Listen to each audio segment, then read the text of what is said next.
My brothers and sisters, on this third Sunday of Lent, the Gospel passage from St. John recounts the well-known incident where Jesus expels the merchants and money changers from the temple in Jerusalem.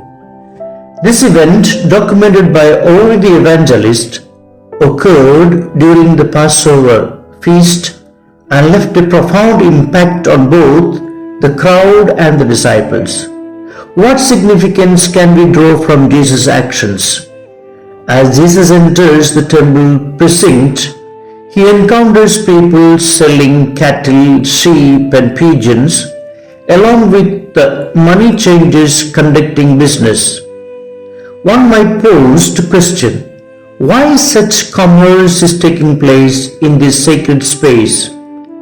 New Testament scholar Gail O'Day explains, cattle, sheep, and doves were required for burnt offerings in the temple. Since Passover was a pilgrimage feast, many of those coming to worship in the temple of Jerusalem would have journeyed a great distance and would not have brought animals with them, and they needed to buy animals locally to participate in the temple worship. In the Gospel of today, crafting a whip, Jesus overturns the tables and admonishes the sellers and money changers, declaring, "Take all this out of here and stop turning my Father's house into a market." This action is best understood as prophetic. This episode, commonly referred to as the expulsion of the merchants from the temple, serves as a primary catalyst for Jesus' arrest and subsequent death sentence, as noted by historians.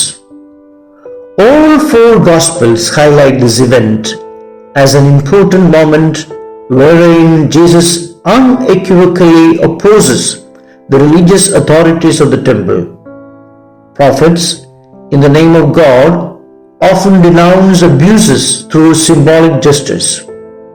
However, the religious leaders of that time failed to recognize Jesus as a prophet, prompting them to demand a sign of his authority. Jesus responds by offering the sign of Jonah, foretelling his resurrection in 3 days. Through his death and resurrection, Jesus authenticates his mission and identity as the Messiah, the Son of God.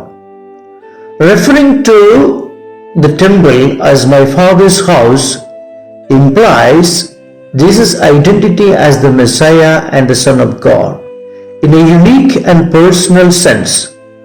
His actions are fueled by a zeal for his Father's house, ultimately leading him to the cross, a zeal rooted in love rather than violence.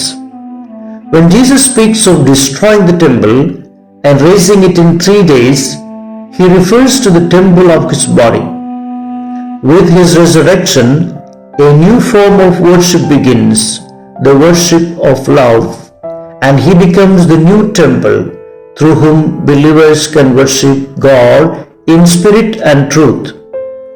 In the season of Lent, God calls us to purify the temples of our bodies, souls, and hearts, preparing us to celebrate Easter, the triumph over sin and the infusion of divine grace, transforming us into new creations.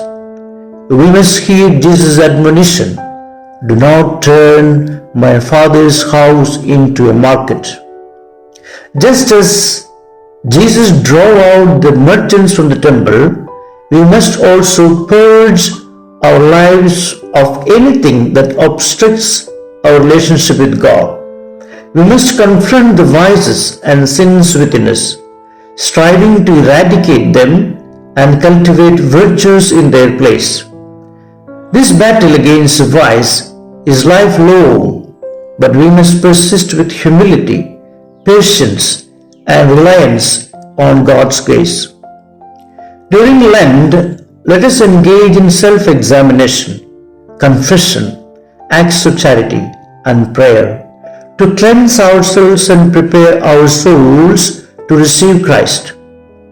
Reflecting on our lives, let us ask, have I allowed Jesus to enter the temple of my soul and expel from me all selfishness, pride, lust, rudeness, divisions? Let us remember also that our vices are like weeds that choke the good seed in us, bitter roots that must be removed so that clean weed can grow. May God bless us all to be prepared adequately for the celebration of Easter during this Lenten season. I wish you all, my brothers and sisters, a happy and blessed Sunday.